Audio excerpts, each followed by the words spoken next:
Greetings, everybody. I'm Zach Snow. Welcome back to Musical Connections. This is the second half of the show, Next to Connect. Well, joining me right now, this guy needs no introduction. He is one of the founding members of the Irish Descendants and is still their lead singer after 35 years. And this group is turning 35 years old next year, and to celebrate that, they're going to be putting out a brand new box set called 35 for 35, which includes 3 CDs or 3 vinyls, a brand new poster of one of their best songs, Rattlin' Bog, and a 100-page book about the history of the group. And that is going to be a good Christmas gift for anybody who is an Irish Descendants fan. And on the note of Christmas, they are going to be going across the Maritimes starting on November 22nd in Liverpool, Nova Scotia. And they'll be making stops in Newfoundland, which includes a stop here in St. John's, December 21st. And they'll be touring with Mark Manning and Aaron Collis of Rum Ragged. I'm so happy to welcome back to Next to Connect, Con O'Brien of the Irish Descendants. Con, welcome back. Thank you, Zach. Nice to be here. And this is actually our first time doing a face-to-face interview. I know we've talked many, many times, and we've done interviews in other formats, but this is wonderful. It's lovely to be part of your show. And thank you so much again for coming on. And welcome to the studio. Not a bad studio here that I've got. Lovely. Good for you. I'm delighted to see you doing it. You're one of the fellas that in modern times, you've been a breath of fresh air to watch you and support you, and all the support that you give all the artists is very, very appreciated. I can tell you that.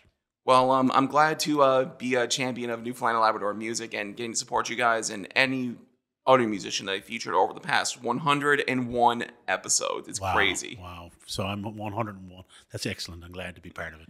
And you were here last year as we talked about your Christmas tour with Rum Ragged. It was the first time you guys have done a Christmas tour together. But this is going to be your second year doing it. You're going to be joined by Mark Manning and Aaron Collis, the founding members. And they're pretty much are Rum Ragged. No offense to Zach and Colin, but those guys are Rum Ragged. Yeah.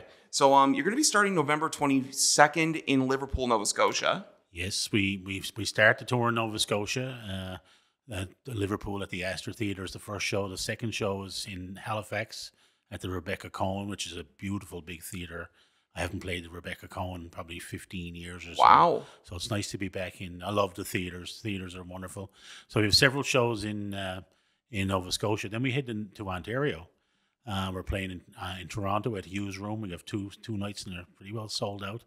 And then we go to Ottawa for the National Arts Centre. We're going to be playing there, which is for us is a big deal to be playing the NAC.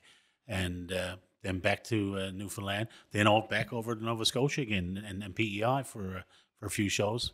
But we'll do the similar sort of itinerary in Newfoundland as we've always done. A couple of shows in Corner Brook, a couple of shows in several different venues, and then up to Labrador for 2 shows in Goose Bay and Lab West. So it's, this year we've gone, I think that we did 18 shows last year.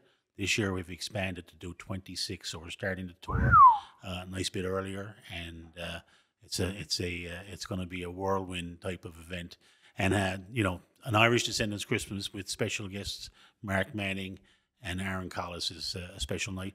We have some changes in the band from last year, so that's going to be something new for the crowd, and we'll talk about that, I guess, so as we go through. But yeah, a change in the Irish Descendants is nothing new. But we have 2 new players in the band, replacing Justin Hickey and Terry Lynn Hickey, who they're getting really busy with their own outfit kitchen party. So we were starting to have some conflicts, and those guys decided to move on, and we've replaced them with a beautiful young fiddler from Sackville, New Brunswick, who's living here in St. John's these days. People will know her. She's playing with all the bands on George Street. Her name is Madeline Carter. She's amazing. She's an amazing fiddle player. Of course, we have Rowan, who plays fiddle and mandolin and piano for this tour. We'll just have he'll have him on mandolin and piano, and a new bass player, Jeff Kinsman, who I've been working with forever. Jeff is a great sound man. He's played with lots of different bands, so I've known Jeff for many years around the local music scene. So he joins us as well. So when we come together with the two groups, we don't separate them. We come together on stage as a 6-piece band. So we rehearse their material, they've rehearsed ours. We finished the rehearsals yesterday because the boys. Oh, wonderful! They're out this week, and we won't see each other. They go to Ottawa with Rum Ragged earlier this week, and and or early next week, and I'm up in Nova Scotia doing press 2 days before the tour, and then we all come together on the 22nd in Liverpool to start and kick it off. Yeah, that's wonderful. I was actually going to ask the changes to the band because you have added Madeline Carter. She also plays with a lot of people downtown. Tyler Humber, Black Gold with Darcy, Kevin and Larry, two of the original founding members of the Irish Descendants, and Kevin Evans, who is a really talented musician and performer. And you also got Jeff Kinsman, who's played in The Reels and Rugged Shores. Yep. And, of course, Justin Hickey and Terry Lynn Hickey, of course, they are getting busy with Kitchen Party. They are really starting to explode right now. And They they're really doing very well. And they're really making their own name. Great songwriters, great singers and musicians. So, when you have a band, two bands working together in Newfoundland, it's tough sometimes when you're doing shows and booking shows. And what ends up happening is that there's conflicts in the scheduling. And so we decided to let them continue on. They're happy. They're very happy. They just signed a management deal, as far as I understand, with Hurricane Music, with That's David right. Shears. Yeah, so they're going concern, and I wish them well. They're just sweethearts, two very talented individuals. So Yeah, because Justin was the longest serving member of the Irish Descendants aside from you. He was on the group for 9 years, and Terry Lynn recently just came in, and they were big parts of the Irish Descendants Christmas album that you put out last year. Yeah. And they had their own song, Must Be Christmas, which is personally one of my favorite songs from that new record. Great song. I like this one that they have out, Who Knit Ya. I love that one. Oh, it's a great Great tune. song. But over the years, Justin, was in the band for, I think, 8 or 9 years. Paddy Moran is probably the longest serving member of the Irish Descendants. He was in over 10 or 11 years. Yeah, not counting you. And not counting me. Well, I've been there for all of it. But Boomer Stamp. Boomer played drums for 7 or 8 years. I think, I don't know if you know Boomer, but Boomer's played with everybody. Oh, yeah, Wonderful Grand Band and stuff. So I think the Irish Descendants are a band that Boomer played with longer than any other band he's ever been in. Oh, yes. And he's another sweetheart. I've been very blessed, Zach, with attracting great players into the ensemble. The brand of the Irish Descendants carries on. And, the original lineup changes in 1997. So, that's 26 or 27 years ago now. And, but the work that we did back then and the work we continue to do throughout the last 35 years has certainly, been a great legacy. And for me, I've been lucky enough to be the constant in that mixture. And I've attracted great players over the years. It's like when we get to talk about the 35 for 35 project, which thankfully is just about here. So we're going to have it on, I think, before this will be aired. It should be available to people to pick up. But we're doing pre-orders on our website right now.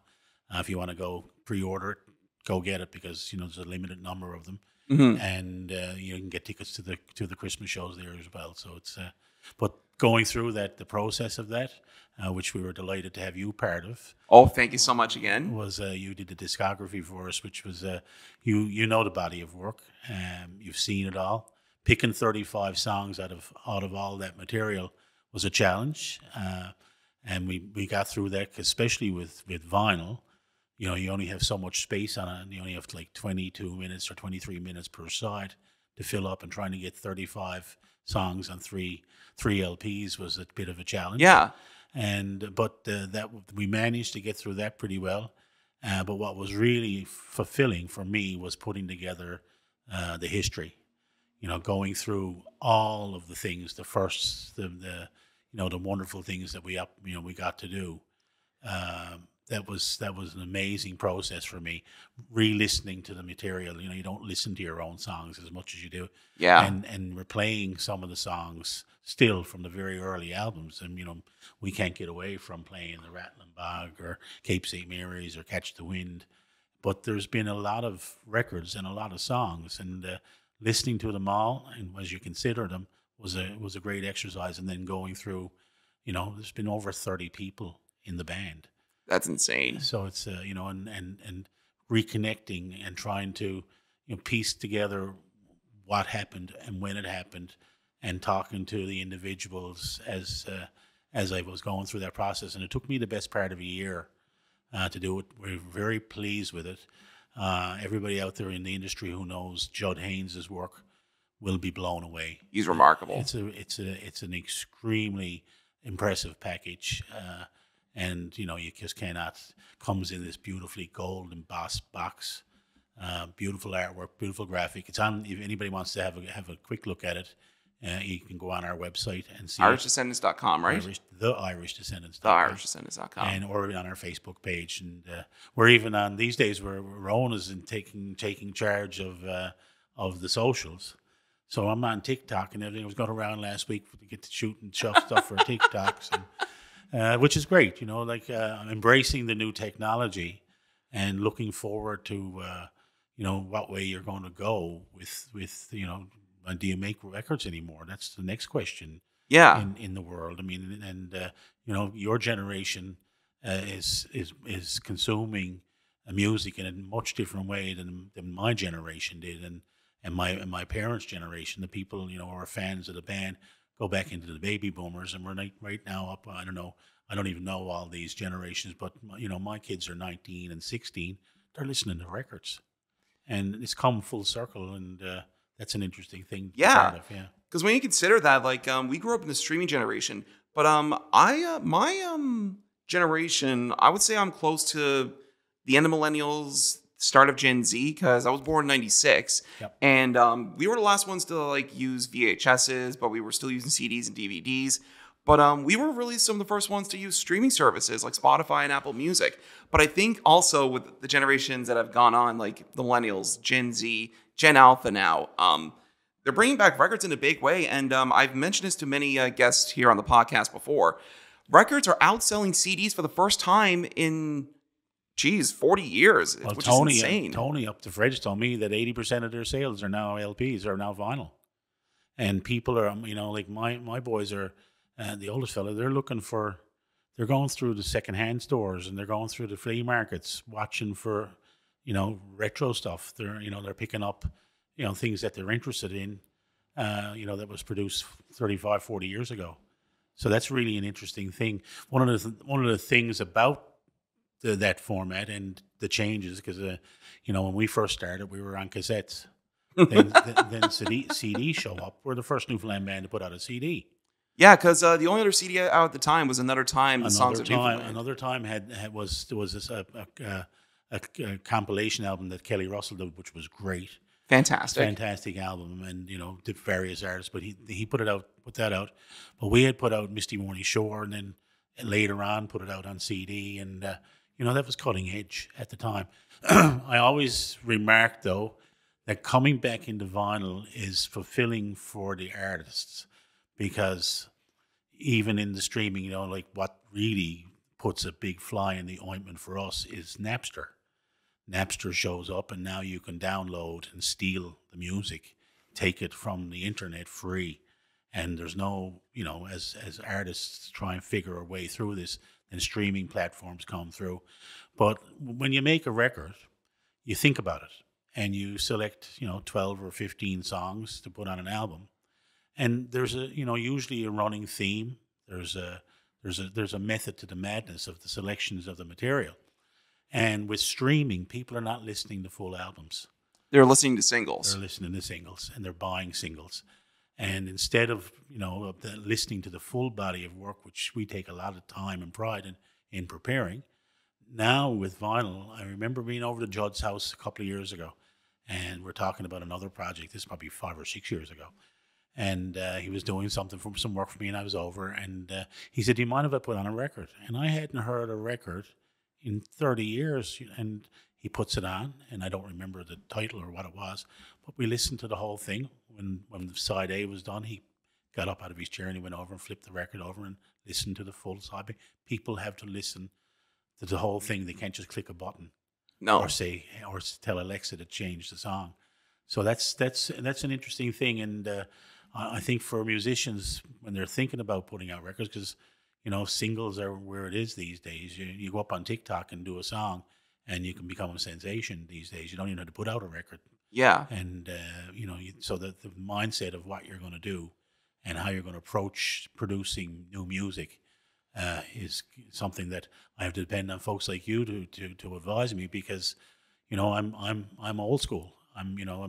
I recorded my first couple of albums on tape, so that'll tell you how long before the digital format Wow. comes in. We're recording on where you're over editing with a razor blade. So that'll That's tell you. nuts. But like, I think we do have an appreciation for nostalgic items like a vinyl record or a cassette. I mean, I have about 200, 250 vinyl records at home that I collect. They're all stuff from that were released here in Newfoundland and Labrador back in like the 60s and 70s. And I do that just to collect it and to preserve it, because while a lot of songs these days are on streaming services, there may be one or two songs that you really love and you really want to listen to that may just be on a record, and it makes you really work harder for it. It does, and as we change from from different formats out of analog into digital format CDs, and then subsequently streaming and downloading. We don't even need they don't even put CD players in cars anymore. So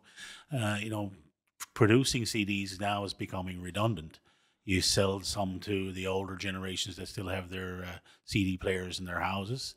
Some people want that tactile thing. They want something in their hand, which you have to provide for. But the days of producing several thousand copies of an album are over. So we have to find a new way, and it's a challenge. And as we go forward, I'm the Gen Zers. They have a whole language of their own. I don't even understand some of the things they're saying. My boys are saying stuff. What are you talking about? They have their own words, so it's interesting to see how modern things and pop culture change, and to be part of that. I'm into my fourth decade of being a professional musician, and the changes that I've seen are unbelievable. And I can sit in my room today and record a piece of a song, and if I want a fiddle player in Nashville to play on it, I just send it down to them and they play it. And Yeah. then send it back to me. That was unheard of.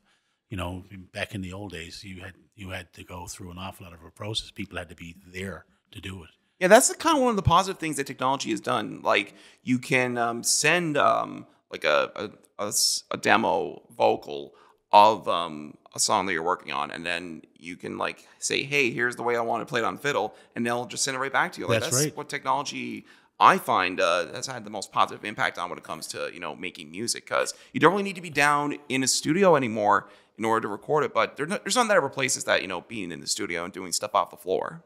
Well, there's that, and the other side of it is you'll think about where your ability to reach out your broad reach now. I know that I regularly get email or text messaging from a bar, an Irish bar in Seoul, South Korea, called O'Kim's, who will the guy there programming the music will say, "Oh, you just played an Irish Descendants song." So, when I think about the reach that you're capable of having, someone can as easily listen to you in Hawaii this morning as they're going down through their streaming list and come across you. So you have the ability to gain fans in far off distant places that you didn't have before. And I don't think there's anything wrong with that. As the industry changes, that you got to make changes with it. So Absolutely. that's the way you have to approach it. And for me, again, coming full circle back into vinyl, this will be my first offering on vinyl, and it's a big deal. Yeah, so let's go into that next. 35 for 35 is coming out within the next month or so. That's right. And it has 3 CDs, and also there's going to be, for your first time ever, 3 vinyl records. As someone who started their careers with their first album, Misty Morning Shore, on cassette and CD, to come back to vinyl, tell me a little bit more on how excited you are to have an Irish Descendants album on vinyl.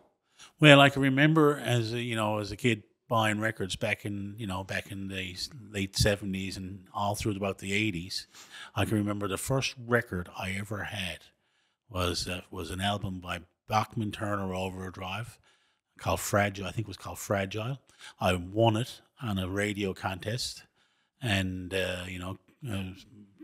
we're just luckily enough picked up the sequence into the station, pick up the CD, or sorry, pick up the records. Yes. And we had record players. I mean, every household had a record player. My first music was listening to the Carlton Show Band and Figgy Duff putting out their records and Sons of Erin records. And for me, that's the kind of music that was in my house. My father was buying, and my parents were buying, Ryan's Fancy albums and the Dubliners and all those kinds of things. So for that to go to the wayside, all these vinyl records pushed in a corner or so, or unbelievably destroyed. But still today, if you go in the sheds and the attics and basements of houses in Newfoundland, you're going to find treasures on top of treasures. And to see that change and that whole transition and to go through it, is an interesting part of music history, really, when you think about it. And what lies ahead is the next road that you're going to have to go down. And I'm looking forward to that. I figure that I have another 15 years left to me. I want to be like the Irish Rovers. They're celebrating the 50th anniversary this year. So why can't I? Right? And the Sons of Erin celebrated 50 years back in, I think it was 2018? Well, as I went through the whole process of 35 for 35, there's lots of material about how we come together. And we come together because of the likes of the Sons of Erin. Sons of Erin show up in Newfoundland in 1969. In that band, you had Ralph O'Brien, you had Dermot O'Reilly, you had Fergus O'Byrne, Don Sullivan was another fellow. They came here to tour Newfoundland, for the very first time. They come back because the music's well received. Now the next rendition of them comes back. Dennis Ryan is in it. Then the boys pair off and form Ryan's Fancy. Then they move here, and later on they move here and set up their families here. That allows us to have access to them. And what spawned out of that was, band after band after band, the Irish Descendants. You get the Masterless Men, which were Colcannon originally. Yeah, Colcannon, I think. Yeah, they had that, and then you had Irish Coffee come out of that. And Darcy played with Ralph and the Sons of Erin. I mean, that all spawns out of that. All that really happens because of a little bar in Toronto called Jimmy McVeigh's or McVeigh's Windsor House, which is still alive and well. You go down there today. That's where I meet Derek Harrington. Wow. Derek Harrington is playing there with Jimmy Carton, and Jimmy. They come down here, opening up one of the hotels back in the late '80s, and I'm saying, wow, that's the coolest thing I've ever seen. I want to do that. And but it all spawns out of a small little group of individuals coming out of that one little pub, in downtown Toronto, and then Erin's Pub shows up, and look what comes out of Erin's Pub. I mean, you just can't count them. Every band that you see, Kitchen Party is spawned out of that work. Sons of Erin used to work there.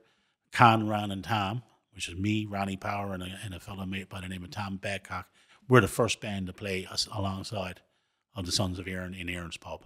Wow. When the boys were still going out on the road and traveling, we'd fill in. And used to work Wednesday through Sunday there. That's how we get our name. Ralph O'Brien gives us the name because we were called Conran and Tom, and someone called up wondering whether or not the Condoms were playing this weekend, which is a true story. And I believe it. Ralph's wife, Phil, who was a beautiful lady, comes out around the bar and says, boys, you got to change the name. And Ralph was there, and he says, well, why don't you call it the Descendants?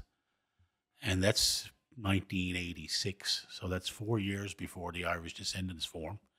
Irish Descendants formed because Irish Coffee are a going concern. They had a vinyl record. I bet you they're one of the last ones to produce a vinyl record. Yeah, that's one of the rarest vinyl records That's I find. a very rare thing to you find. go on like a vinyl record website, I think it's about over $500. That's right, because they're short. There was only a small number of them produced. They recorded that up on top of Longs Hill at Echo Music. I bought my first real good guitar in the same shop. It's such a small little world. And, Shanneyganock, the Hunters, the Reels, you name it. They all come out of that legacy. And to have been a part of that early on for me, you don't realize what you've done until you think about it and you go through the body of work, and you say, well, hang on now, this occurred. I was part of that. I was sitting up at the bar, 20 years of age with Dermot O'Reilly and Ralph O'Brien singing Sam Hall at 3 o'clock in the morning after everything was shut down. And I learned at the knees of these, right at the knees of these really really professional Irish musicians, and very fortunate to have been a part of that. Oh, for sure. Now, the 35 for 35 collection, as I said before, is coming out soon. We're hoping to have it in our hands early next week. It's all ready. It's just getting ready for shipping now. So, when you were putting together this collection, you took about a year or so to put this together. Yeah. What was one of the odd things that you discovered while going through all this, history of the Irish descendants? Well, what I really discovered was how many people, many people, had their own memories, whether they were in the band or people that I talked to who have, you can get people to come up to you and say, we met at your show and we got married using one of your songs. And that's the testimonials of the fans that you spoke to, the promoters, like I have correspondence from the record company. So the vice president of Warner Music wrote a beautiful letter talking about the impact of us signing an international recording deal. We're the first Newfoundland band to do that. The industry was looking this way because of bands like Rita McNeil was huge by this time, was becoming huge.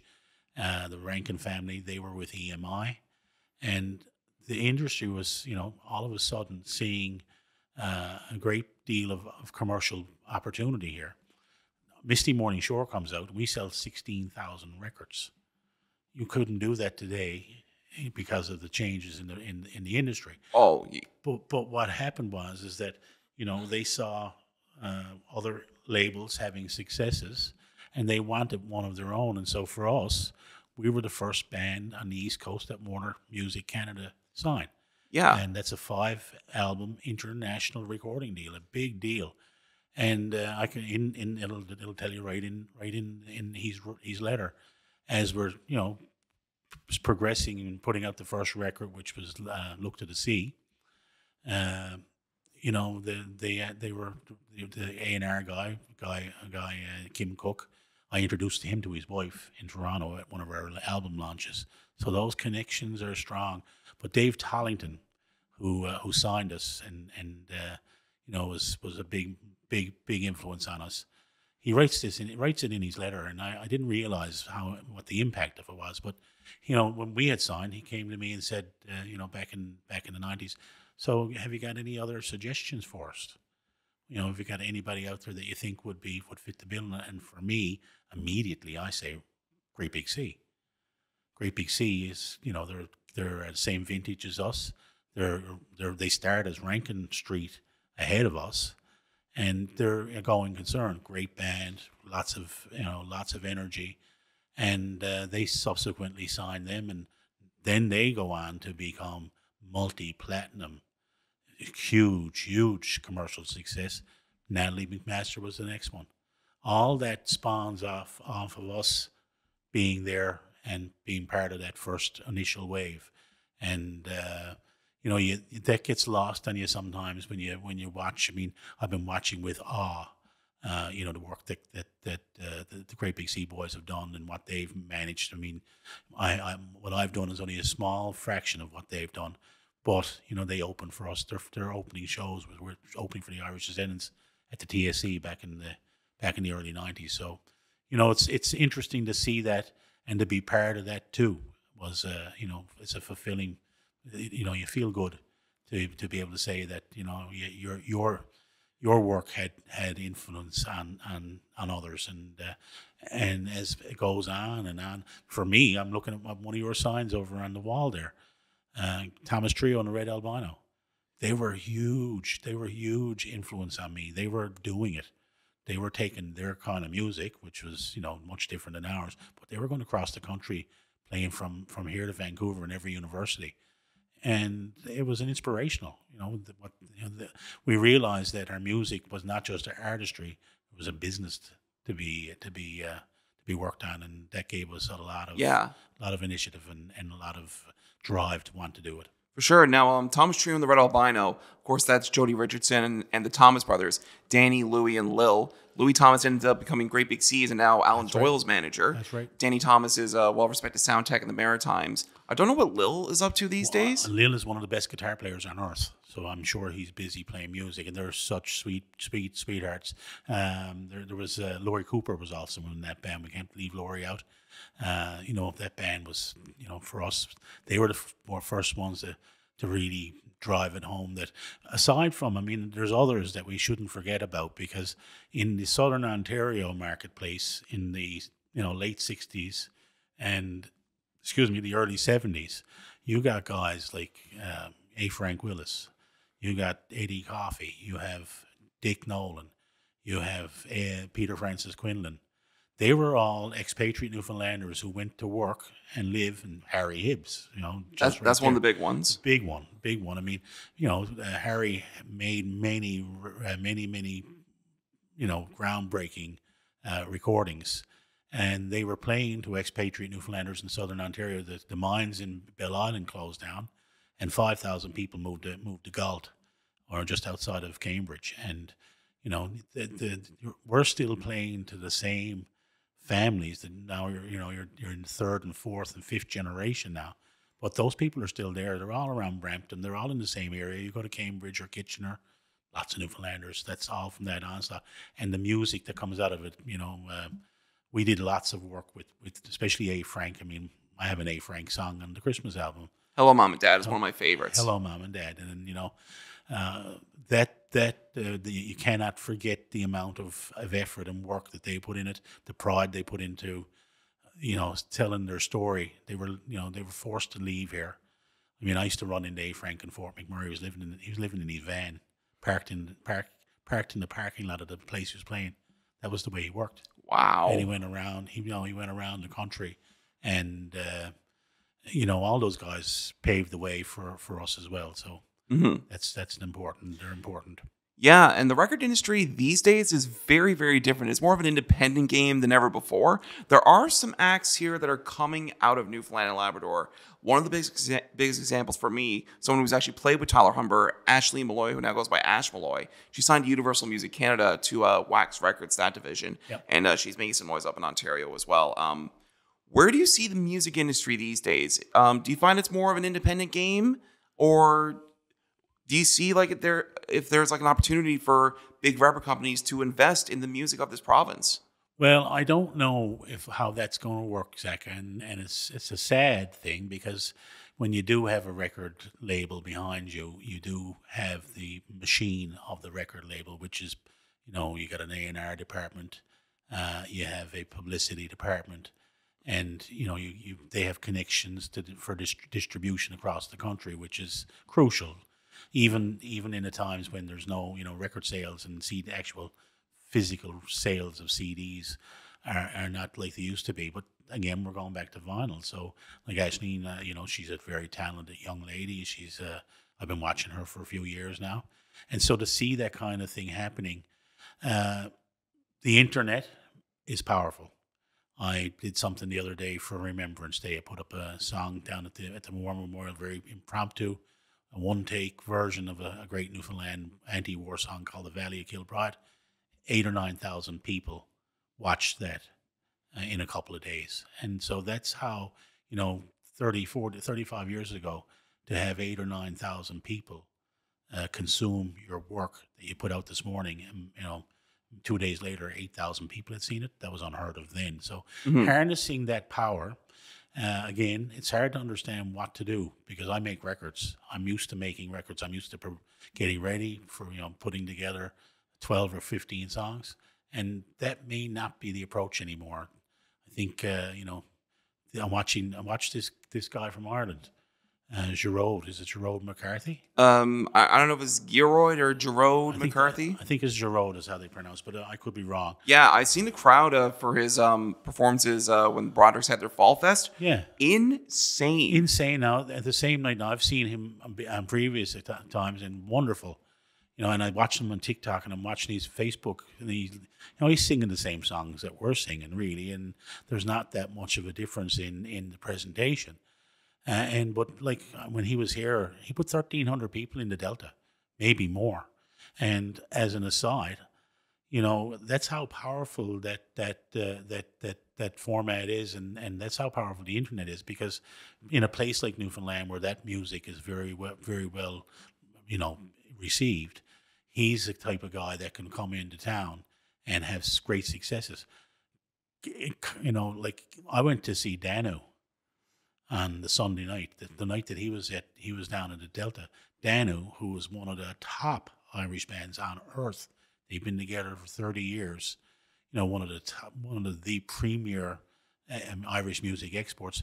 They only had a small crowd at the Arts and Culture Centre, simply because they don't have that same sort of, the demographic is different. Getting the word out on them a little different. They're like the Chieftains on times two. They're that kind of good, and the show was amazing. And of course, Billy Sutton is in the band. Oh yes. So that was the reason that a lot came out. But again, it shows you the power of social media, and tens of thousands of people, you can reach them instantly. Yes, and you gotta be consistent on that too, because you don't have like a post or 2 or 3 a day.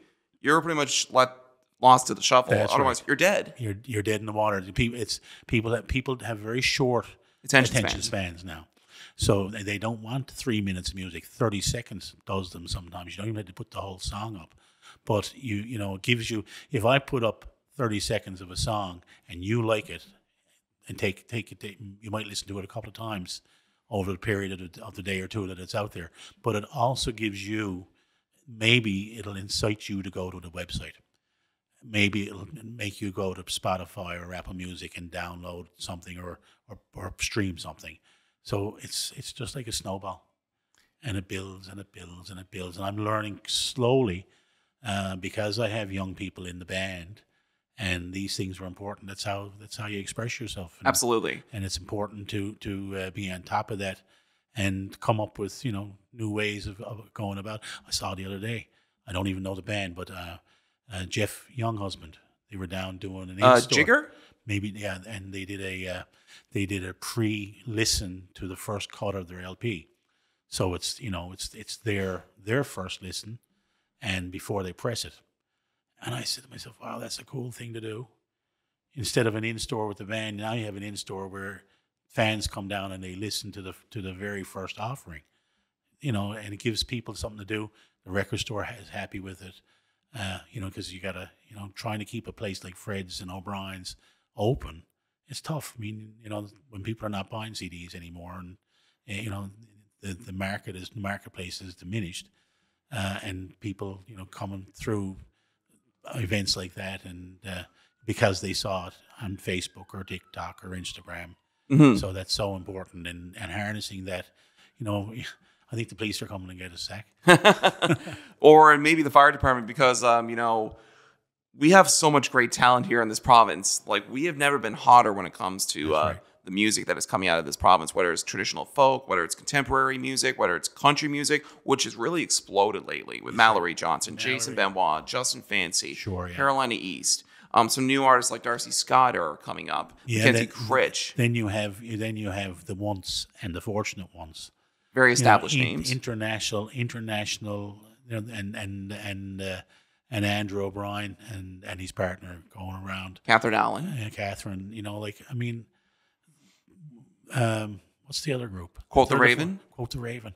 I did shows with Quote the Raven last year up at the Stan Rogers Music Festival. They blew me away.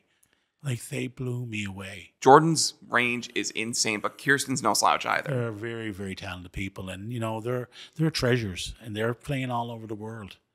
And the music associations are more important now than they ever were, because you don't have that. To get the international reach, you go into the ECMAs or Music Newfoundland, or Nova Scotians have the same. They have their thing. And they have those connections have now been established. There's been bands that have gone through over the last 20 years that have had success. So there's a track record.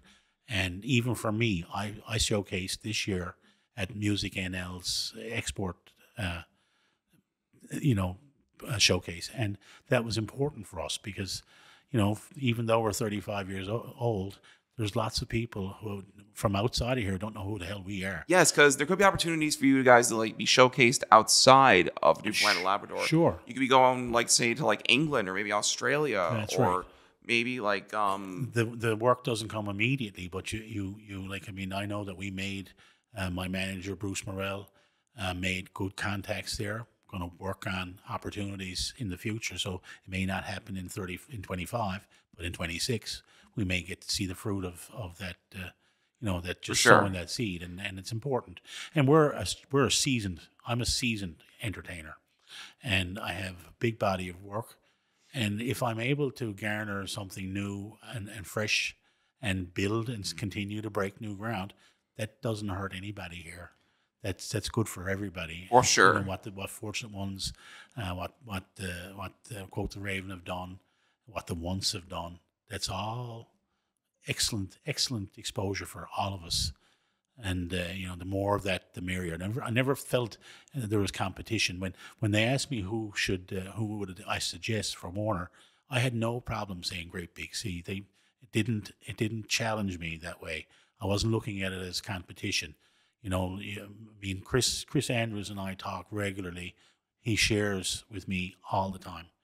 If we can collaborate together on shows, things happen together. He's doing that with other people. And that's a very important thing. Because it seems like back then you really weren't a gatekeeper. You're really about, just a collaborator because you really want to help the Newfoundland and Labrador music industry go, not just for what it was at the time, but to continue it to now in 2024 and soon 2025. Yeah, well, at the time, there was very few musical groups doing it as a full-time living. Most people were day jobs and performing on the weekends. It seems like it's still happening these days too. That there is a certain amount of that, but there is a lot of things that, like, there was, when we started out first, there was no other band taking the opportunity. Thomas Trio, they were going across the country. There was another one from Long Harbour. Pressure Drop was a reggae band. Was Jim Fiddler and some of the boys in that band. They were a major thing. And there was the band that Rob Cook had. Young Saints. Young Saints were another one, and there was a band from Long Harbour. What's the name of that? Not Pressure Drop. They were touring the university circuit and getting outside of Newfoundland a bit. And I'll think of them now before you get old. It's not that I'm forgetting. I'm just so much stuff up there. Oh, absolutely. And you've had so much experience performing through the 35 years you've been in with the Irish Descendants, and over 4 decades you've been a musician. There's so much you've either known or forgotten, but we can talk about this till the cows go home. But I want to bring this in a little bit because I want to get into a new project that you've done recently called A Feed of Fish. Oh, you've done this down at the your O'Brien's Boat Tours in Bay Bulls. Yeah. It's you and Yvette Vivaro, and you have a fish dinner, and you see some of your old songs that you've played with the Irish Descendants, sprinkle in some new songs as well. What has that project been like for you? Well, before the music business, for me, so the first 25 years or 26 years of my life was consumed by being involved in the cod fishery, the inshore cod fishery. All of the Irish Descendants members worked in the fishery. Yeah, the original members. Yeah, all the original members when we started. But for me, my family had a huge, processing business, frozen fish. And I grew up when I was born on May 28th, 1966. It was at the beginning of the cod trap season. And from that day to the day that John Crosby shuts it down on July 2nd, 1992, my whole life was fish. And when you say the word fish in Newfoundland, it means cod. Salmon is not fish in Newfoundland. If you said you had fish for supper tonight, in most places people would say, oh yeah, codfish. Cod was the king. The reason all of this exists is because John Cabot showed up here in 1497 and could hoist it up over the side of his vessel in a basket. And for 500 years, this place, the European existence in this place, and the Aboriginals that were here before us, the codfish factors in. That's the central thing. That's our wheat. And so, growing up, I had lots of stories. I have lots of recollections. I grew up in a fish plant. We bought fish from St. Shots and up on the southern tip of the Avalon Peninsula, right down to Ballyeen East, and everywhere in between. And I knew the people, and I could tell the stories. So what Feed a Fish was just little vignettes of experiences that I had, and I just told our story. And as evenings progressed, locals were coming, interspersed with the tourists, and Yvette and I would get up there. And I had a little road map to go through, but I'd see someone coming through the door from Torskov. I'd tell a story from Torskov, and I'd get to the point where people were coming, and as soon as they came through the door, I was able to. My skill of being a storyteller sharpened up a lot over the years. So it was just a wonderful. I had them there sitting, Zach, friends of mine that we grew up together, with grown men with tears rolling down their eyes, because it brought back their story. It's you're too young to understand what happened here. I know. On that day when John Crosby shuts down the northern cod fishery, 35,000 people very quickly in the next couple of years had to leave here. All young people. They're out in southern Ontario. They're up in Fort McMurray. I've been singing to those people. The only way I can stay here is because my music gave me the opportunity to to make a living, and I was lucky enough to be one of the ones that gets to stay home. I'm still reaching out to I was talking to my brother in Fort McMurray last night. The oil industry here has replaced a lot, but nothing compared to that's the biggest layoff in Canadian history. Yeah. Imagine shutting down the auto industry in southern Ontario. What would be the effect of it? Here it was monumental, and we had done it for so long. The center of life was fish, down on the wharf, learning to cut a tongue, learning to use a sharp knife. So that's the story I told in A Feed of Fish. I'm going to continue it because it was very well received, and a lot of the tourism operators have come to me, having seen it, and they, so that's again similar to Sean Sullivan with his Songhouse. It's an amazing thing to have happen. You're in the heart of Irish Newfoundland with seasoned singers coming together in a kitchen of the home they were growing, where this happened. This is not contrived. That's what happened in that kitchen. Since when he was a little boy, his mother got up and sang the Rose and Moon Coin.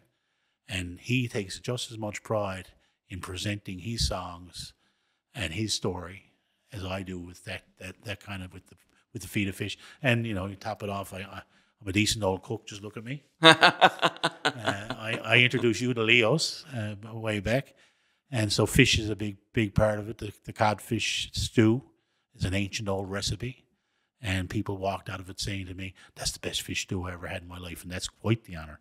And one thing to be a good singer, but if you can, come up with one of the best fish stews that anybody ever tasted, that's a great thing. Yeah, that is absolutely wonderful. I'm so glad that you're doing something because from as much as I've known you, as long as I've known you now, you've mainly been associated with the Irish Descendants, but now this whole new project of Feed of Fish has really put you in a whole new kind of world for me in my books, that you have a lot of stories to tell to the people that you grew up with in Bay Bowls, and you can tell stories to people on the Southern Shore. You said, you have people coming in from Torres Cove, you have people coming in from Calvert. Sure, I can do that. I can do that because my family was prolific in the fish business. I can go over to Portagrave.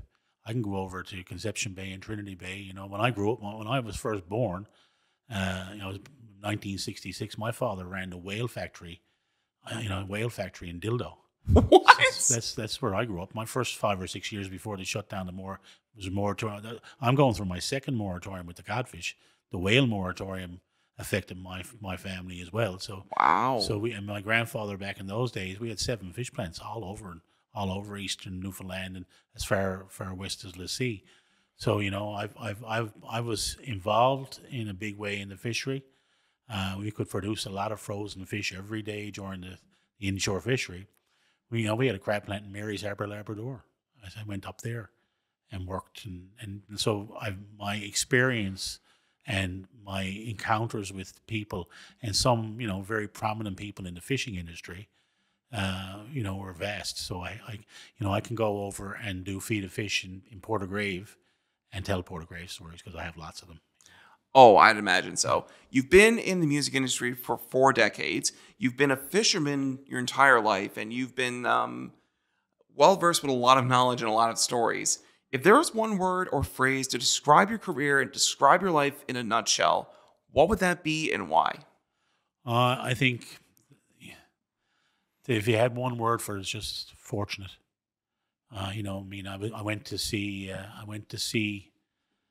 Portuguese the White Fleet Suite. I went the second time because I thought that's where I get some inspiration for our feed of fishes from that particular show, and it's world class. And when I was in 1980, we had White Fleet vessels coming to Bay Bulls buying fish from our factory. I went to the Grand Banks on a White Fleet vessel twice. I sailed, and I'm one of the probably very few Newfoundlanders. I'm at 15 years of age, sailed out to the Grand Banks with Portuguese fishermen who had been coming here for 500 years, doing exactly the same thing. I lived it, I saw it, I got to see it. So that experience for me, I was fortunate to be in that place, immersed in that fishery, and then the music comes along.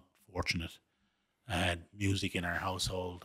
Being of Irish descent, and people Europeans in Newfoundland are from the British Isles, so that type of music is it's kind of just settled in, and it's who we are, what we are. And that's a song I wrote with Ron Hines. I know my name. I know the place where I come from. I know who I am, and that story is important. The story of the fishery is important. My children, I caught out 1 million cod tongues. You can see the tops of my fingers. Tops of my thumbs are cut to pieces from having my hand in the back end of a codfish. You never caught one. My son Martin, my son Andrew, don't know what it is to cut a cod tongue. And I needed to know how to cut a cod tongue because I needed to know how to use a sharp knife. If I was going to work in the fishery, that was a big part of it. Yeah, it's because if you didn't know that, you were done. You were done. You had to be able to produce, and you had to be efficient in your production. You couldn't cut half the tongue out because you're only getting half the weight. You need to cut it all. So you had to know what you're at. Same thing with a fillet. Same thing when you're trimming the fillet. You needed to know. And every child, myself and Alan Doyle write a song, Not for the Money Alone. And it's all about cutting out tongues. He's from Petty Harbour. My mother's from Petty Harbour. Grew up with his father, next door neighbours. They all went down to the wharf. We all went down to the wharf, and on our knees, fighting with sharp knives as 10-year-olds for a position to be able to get involved. And that was that from here to Nain that occurred. So that's our story, and I was fortunate enough. I'm the last generation to see it, and so feed of fishes. I can tell you, like the morning of the moratorium. Was the whole rug was pulled out. Our world had changed. I wasn't in the walls of the world thinking about a musical career. Where we had some successes. It's 2 years after the formation of the band, and we're now in our Misty Morning Shores out, and we're getting ready to do our first record for Warner, and I needed that then. I had to have something to fall back on, the logical thing for me was to go educate ourselves. And if there's anything that's good that came out of those periods of time is that the young people now had to find another way. So education was a very crucial part of that. Mm-hmm. And, if you look around the houses of Bay Bulls these days, they're doctors and they're lawyers and they're engineers and they're professional people. Some people are working in the oil patch. Some people are working offshore here. Some people are out in Alberta commuting. But there's the population's really suffered, and I don't know if it'll ever recover. It's a tough place to live, and without that fish, it's a really tough place to live. For sure. Now, of course, coming up in the next month or so, you're going to be starting your Christmas tour in Irish Descendants Christmas with your special guests, Mark and Aaron of Rum Ragged. Yep. You're going to be starting November 22nd in Liverpool, Nova Scotia. I believe you're wrapping up the 22nd of December in Clarenville? That's right. Last show's in Clarenville Event Center. And you're going to be having the 35 for 35 collection out by that time. Yep. What's next for Con O'Brien, and what's next for the Irish Descendants? Well, just the celebration of 35 years next year, we're working really hard to put together theatre shows, regular shows throughout the country. We have the brand of the Irish Descendants goes from here to Vancouver. We have fans everywhere, and we're very fortunate for that. So, we have the ability to go into doing some work with a guy named Vaughn Rousel. Vaughn. Vaughn was actually an alumni of the band. Vaughn played bass in the band for a very short period of time, but he was a member at one point in time. So is this before he he formed the Cobblestones with Yes, Ronnie? Before the Cobblestones. The Cobblestones come out of that. Wow. So there you go. That's the impact that band has had. And Vaughn is now one of our premier promoters across this country. With Vonco Entertainment. Yeah, and so we're working with him to put a series of shows together, aside from our regular things that we will, our regular work that we've done and established over the last 35 years, and going back into the theater market in, outside of Newfoundland, into southern Ontario, into Manitoba, into Western Canada. We did a lot of work in the last 15 or 20 years in Alberta because our management or our agency work was all being done from Western Canada. My agent out there, he aged out. He retired. So I then hooked up with Bruce Morell in Halifax. So now we're starting to see more, naturally coming back to the East Coast, which is great. Now, of course, you're going to be very busy throughout 2025.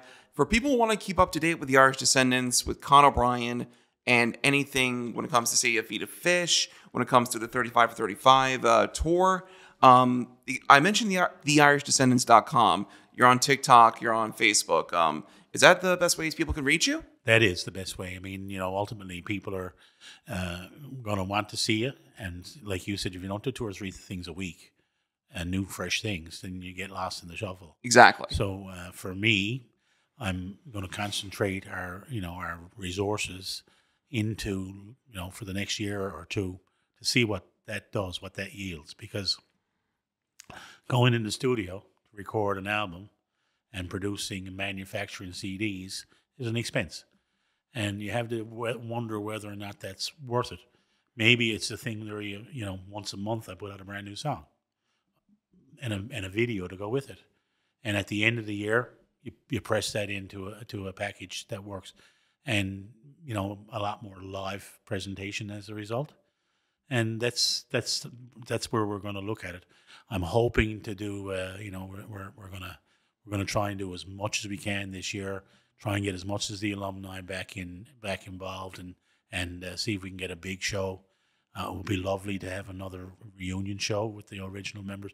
I'd love to do a show with all the originals combined with all of the alumni, as many of the alumni as you can form together. Can you imagine what kind of an event that would be? Yeah, and then you can say, for example, you can play the Misty Morning Shore up to Living on the Edge with the original group. Sure. And then you also have past that, you can have the various combinations of the group throughout history. All of the alumni played. Who knows? Played those songs from the early records. So there's no reason.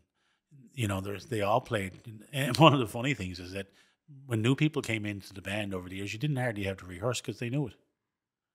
If Greg Walsh played in my band, I didn't have to rehearse with Greg Walsh. Greg Walsh came with his fiddle and he knew every song. He's a protege of Darcy. He had grown up listening to our music. Same thing with the Hiscock brothers. They knew it. Mike Hanrahan, Graham Wells, they all know it. They all knew it. Even Madeline, she's 21 years old. She grew up listening to our music. It's incredible to she just walks in and plays it. It's just incredible. Well, Con, man, we have enough stories to tell between the two of us. Well, you got enough stories for another episode, but we got to wrap it up here, man. I'm so thankful for all the support you've given me for my project since I've started covering the music sector, from the Celtic Wake Up now to this podcast. I know you're one of the very few 2-time guests that I've had on the show, and I want to get you in again for a third time, maybe next year when you have another Christmas tour on the go. Sure, and maybe when the 35, we'll have a big launch of the 35 for 35 in the new year. So maybe we'll might get to do something with that. But your work is really appreciated, When you get someone like yourself who's legitimately interested in the music of Newfoundland and Labrador, and you're going out and taking a big chance. So that's an amazing thing to watch and to be just to help out in any way, shape, or form. I'm delighted. Your work. You're a young man. You're part of the 35 for 35 project, putting that discography together. So it's those connections. It's those relationships that are built over a period of time. That's invaluable. So I'm delighted to know you. Yes, and sometimes I have a hard time expressing myself and being excited for things. But trust me, I'm like a kid in a candy store right now. But sometimes it's hard for me to get it all out at once. No it's just worries. me being super eager and stuff. You're honing your skills on the radio and podcasting, and it's quite. You do know how many interviews I've done over my lifetime? A lot. And even for the Christmas tour right now, we hire a publicist to do our work for us. Wendy Phillips. We have Wendy Phillips, who's an old friend. I've known Wendy for 35 years, but that's invaluable. Service that kind of service. You'll be a Wendy Phillips before it's all over, and the work that you do is going to help a lot of people, and they'll recognize it. You're getting recognition for your work, so that's great. Right over there on my shelf, an ECMA and 2 Music and L's. Who knows what's going to come down the line? Con, thanks again for doing this. My pleasure, Zach, and thank you.